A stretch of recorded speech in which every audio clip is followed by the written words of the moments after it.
support anak-anak, saya kayak okay, now I have to talk, now I have to say something. Ngomongnya juga bukan ngejudge ya, tapi ngomongnya lebih mengingatkan, kalau boleh, ya kan? Karena biar gimana kan, walaupun kita niatnya baik, tapi kalau dengan cara yang salah tetap bisa lah ya Pak ya. Jadi makanya niat saya baik, caranya pun juga saya harus baik, ngingetinnya, nggak ada ngejudge, nggak ada apa. Sampai pada akhirnya sekolahnya pun didengar, puji Tuhannya, dan mereka ngeganti actionnya. Baru kayak oke, ini siswa-siswi gue. Nah maunya kan kayak gitu. Jadi waktu itu saya bilang bahwa yang kalau misalnya mereka ngomong masalah merusak bangsa, gimana caranya mereka merusak bangsa kalau mereka bawa nama bangsa, nama negara kita, nama baik di luar. Kalau mereka berprestasi, yang merusak bangsa itu adalah orang-orang yang julitin orang, gitu loh, orang-orang yang ngejudge orang lain. Apalagi kalau yang ngomong atau yang ngejudge itu orang-orang yang udah dewasa. Ya kedewasannya di mana kan, artinya cuma tua doang, tapi dewasanya enggak, dewasanya ketinggalan, ya kan, ulang tahun tapi cuma tuanya doang, dewasanya enggak. Nah, di situ saya ngelihat bahwa bukan the kids that fail us, tapi the society atau the adult that fail them. Nah itu saya emang dari dulu passionate banget sama younger generation ya. Kenapa? Karena I've been there. Daripada saat lagi saya bentuk karir dari saya kecil, remaja, itu saya lihat banget gimana rasanya jadi anak yang apa ya, we're still trying to figure things out. Tapi kejadian juga di saya, tiba-tiba difitnah sama orang yang jauh usianya di atas saya, ngomongin orang, dan yang bikin saya tetap tegar adalah support system saya, yaitu keluarga, gitu, ya kan.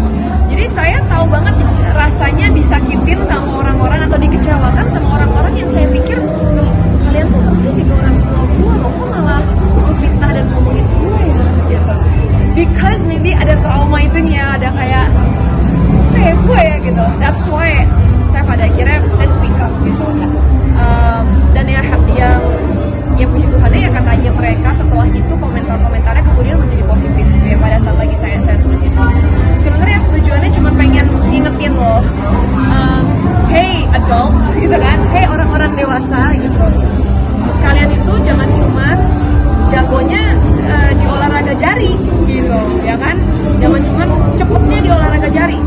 Orang di mana-mana ada alasannya kenapa otak ditaruh paling atas. Karena otaknya harus jalan dulu, baru tangannya.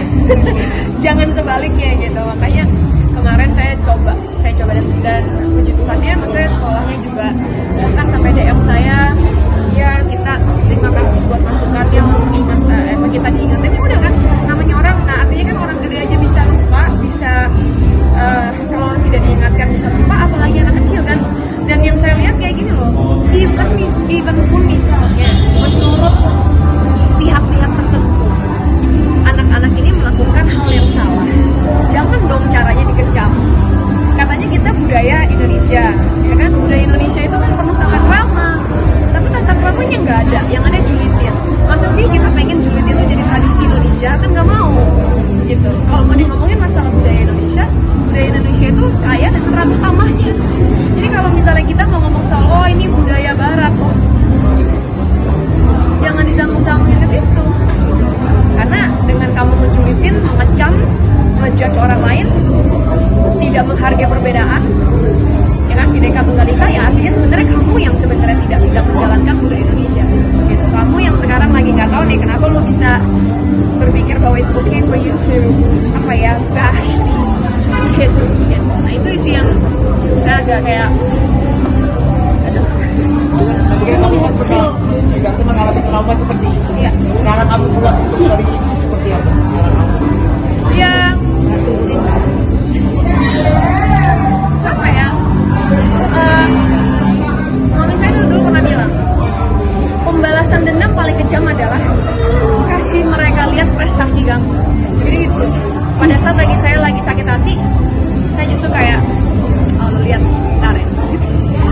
Jadi malah saya jadi lebih rajin, saya lebih giat, saya lebih banyak belajar. Gitu. Tapi kan maksudnya tidak semua orang bisa kan, gitu. Tidak semua orang pada akhirnya punya mental atau punya privilege yang didukung sama keluarga. Makanya kenapa tadi saya bilang nih anak-anaknya lagi dikecam sama orang, yang gue tolong, yang jadi support sistemnya justru harus naikin mental mereka gitu. Nah makanya karena itu saya mikir, oh berarti nih takutnya kan, saya takutnya gini loh Mbak, saya pernah banyak banget kejadian apalagi zaman sekarang ya, saya ngeliat anak-anak kecil yang dibully itu commit suicide. Saya tuh like, jadi waktu itu tuh kayak oke, kalau memang tidak ada orang yang berani untuk ngomong saat itu atau negur atau bela, let me be the first one gitu. Makanya kenapa paling nggak dengan itu mereka tahu bahwa masih ada satu orang dewasa lain yang waras istilahnya, yang menghargai hasil kerja keras mereka gitu. Dan puji Tuhannya ya setelah itu kan pada akhirnya orang lain juga kasih komentar positif. Lihat prestasi mereka sendiri seperti apa? Ya, kenapa saya komentar sebenarnya bukan karena masalah itu ya Mbak ya, maksudnya bukan karena semata-mata karena dance-nya mereka keren atau karena lagi viral, enggak. Karena ya Mbak tahu dari dulu mau mereka viral kayak mau mereka ada apa kayak saya nggak pernah komentar karena buat saya saya nggak mau ngurusin orang lain. Tapi yang ini it's actually bigger than that. Itu maksudnya saya ngelihat kayak it's kayak a failure of our society. Nah, itu kan artinya kan the problem was actually bigger than just two kids dancing, ya kan? Tapi ini wah orang-orang dewasanya kayak gini, it's a failure of society. Makanya saya punya panggilan, mau nggak mau saya harus ngomong. Cik, terakhir kesalahan diajak mungkin Kenapa? Artinya dia melihat ada sebuah kesalahan sistem gitu ya. Iya, itu dia. Maksudnya sebuah kesalahan sistem yang menurut saya kalau tidak ada at least satu public figure yang punya influence, yang berani ngomong bahwa hey, dengan cara yang baik tentunya ya, dengan cara yang bijaksana, hey kayaknya nggak gini deh harusnya gitu, kayaknya nggak kayak gini nih kita balikin lagi deh, kita snap out of it, kita nggak kayak gini loh harusnya, orang Indonesia tuh nggak kayak gini loh, kita ngomong ke orangnya, kita kan selalu kalau misalnya di luar kan selalu bilangnya orang Indonesia tuh kaya dengan budaya, ramah tamah ini apa segala macam loh, kan dong itu lagi yang kita bangunkan.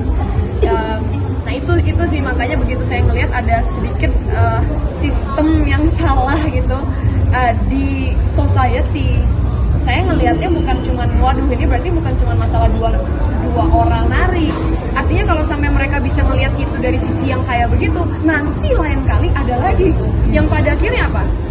Yang saya khawatirkan pada akhirnya generasi yang muda-muda akan mikir gini, ya daripada gue capek-capek kerja keras latihan-latihan gue diomongin, mendingan gue jadi viral aja, gue nggak diomongin malah dipuja-puja. Gue bikin ini aja, gue jadi ya kan. Jangan kayak gitu kan, maksudnya kan kita juga harus yang viral karena yang sensasi, tapi yang punya prestasi juga itu diviralin, tapi viralinnya dengan yang bagus gitu. Nah kalau misalnya sampai kita kasih lihat contohnya yang berprestasi malah dijatuhin, bukan disanjung-sanjungkan, malah yang lain-lain yang istilahnya tidak ada kerja keras malah itu disanjung-sanjung, ya keep the same energy. Kalau yang ini disanjung-sanjung, apa lagi yang harusnya kerja keras gitu. Biar kita bisa contohin buat generasi yang selanjutnya bahwa hey, kalian tuh kalau misalnya pengen dapat validasi orang, kalau misalnya kalian nih cita-cita kalian itu nggak boleh untuk go viral, tapi harus kayak gini nih, kerja keras untuk dapetin yang prestasi yang benar gitu.